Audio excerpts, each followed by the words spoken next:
Et salut les amis, c'est Jojo, j'espère que vous allez bien, que vous allez fort. On se retrouve un peu pour la suite de l'anime, ou on va dire que c'est l'épisode 2 entre guillemets. Bon, aujourd'hui, quoi est-ce que je vais vous parler? Alors, je vais vous parler d'un animé, bien sûr, messieurs, mesdames, d'un animé donc avec une problématique quand même assez forte. Je parle de Rakudai Kishi no Cavalry, voilà, excusez-moi de mon accent. L'anime possède 12 épisodes. Donc ça va, il est pas trop long. 2 épisodes qui durent 25 minutes. Pourquoi je vous parle de Rakudai Kishi no Cavalry? Donc déjà, il faut savoir que ça parle directement des problèmes familiaux.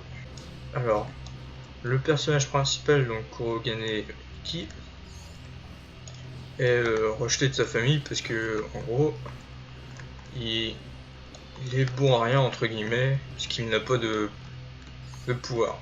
Ok, bon. Pour l'instant, ça se tient et il vit dans une grande famille, blablabla. Bon, on peut le comparer au noble, ok. Bon, vous avez compris l'idée.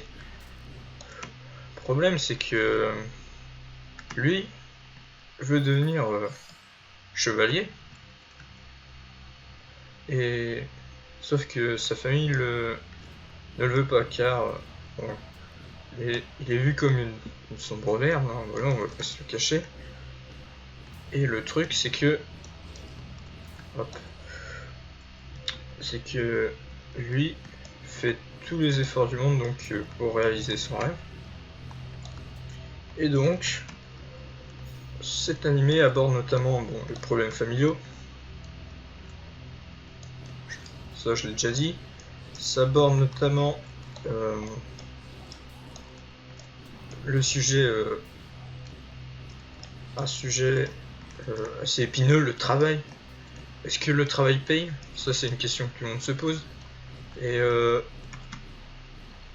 dans l'anime, on peut dire que son travail paye, oui. Et je vais vous expliquer pourquoi. Alors, concrètement, Kurogane Iki part de rien, car personne ne veut lui apprendre comment se débrouiller, etc. Donc il apprend tout seul en observant. Et lui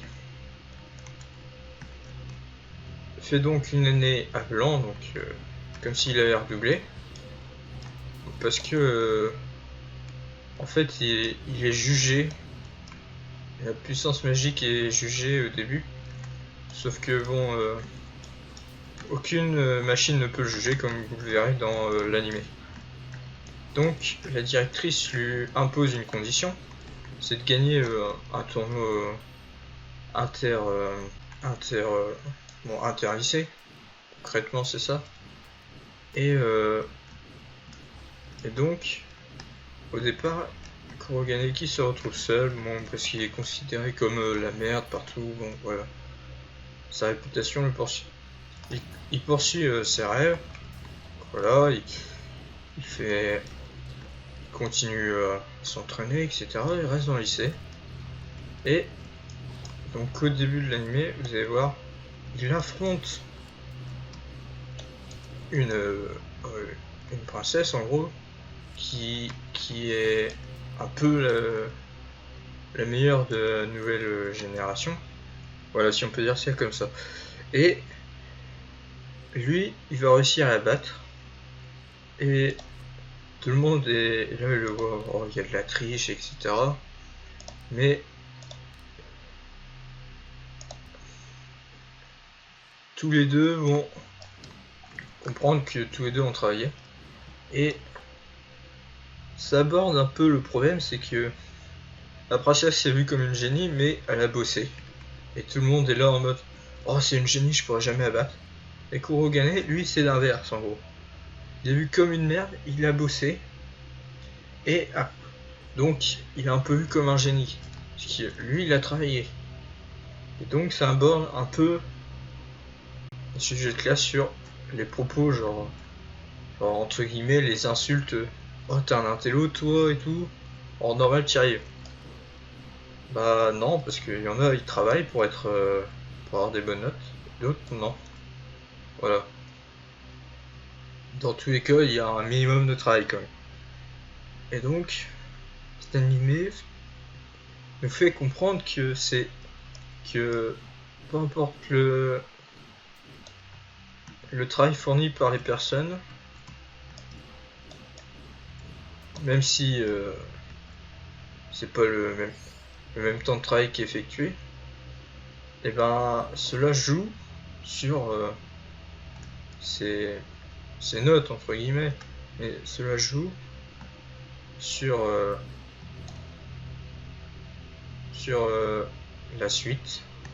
Donc on en déduit de ça qu'il est important de travailler pour pouvoir réaliser ce qu'on veut, donc ses rêves, etc. Pour pouvoir exercer son métier. Voilà. Bon, j'ai un peu tout dit sur cet animé, le message qu'il fait passer.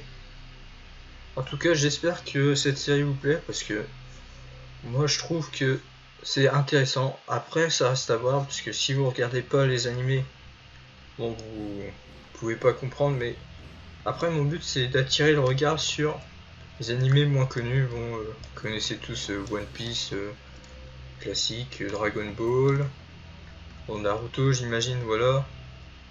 Le but c'est de parler d'animés un peu moins connus. Bon, GTO c'est connu quand même. Rakudai Kishino Kaver c'est déjà moins connu.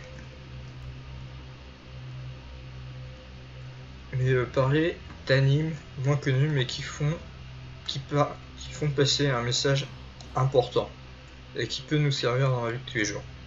Bon, moi je vous dis à la prochaine, c'était Jojo, bye.